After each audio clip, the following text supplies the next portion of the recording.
Notithi ya kuhamurithio kuma haria marutagira wira mwena wa bypass Kihunguro Ruiru niyo ikirite hahu onjoria aya makiuga matiri na handu hangi ha kuhurira biashara. Nitwonire githoro-ini gwathario rwesabu ni gwathario tukigia na wasiwasi tukigeria gwetha heshimiwa moke matuteithie tondu ithuĩ ni turamenya atiriri guku gutire na mubango wa gwako interchange thaici na andũ a biashara aya ri ni marehoya tondu ti bara iraku kana muradi wa thirikari ni marehoya na nikio mathiite nginya makinya tuthiite nginya ofisi ya deputy president na ni ugutumite mheshimiwa Alice umuthi oke nigetha atuigue nigetha tuthii na mbere na biashara tondu ni turamenya kwina makatelo maingirite guku. Onjoria aya matongoretio ni Christine Kawira makiuga haha niho mehokaga kwimathira uboco. Na sisi hatuko tayari, na sisi venye tunasema tafadhali serikali watuangalie juu sisi ni mahasula, tumekuja kuhaso hapa, tuko na familia, tuko na watoto tumeacha nyumbani,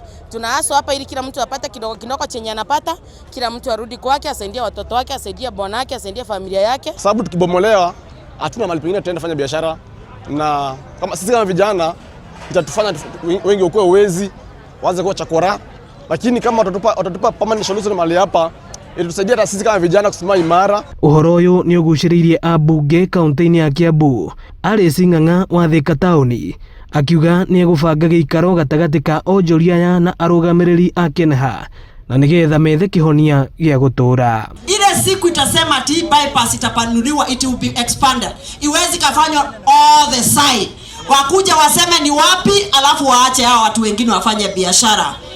Haya, nikiwa ninasimama hapa nimeambiwa you are 4,000. Hatutaruhusu more than 4,000. Hatutaruhusu binadamu wawili kwa sababu wako na connection na KENHA waende mlango ya nyuma ndio mfukuzwe. Sasa mwambie hao walikuwa wakubwa, hao wamepitia mlango ya nyuma ya KENHA, hao ni ng'oo, hakuna pahali. Imeisha siku ya leo. Ino ni ceceni ya Inooro TV Ruiru na niĩ njĩtagwo Moses Ngige.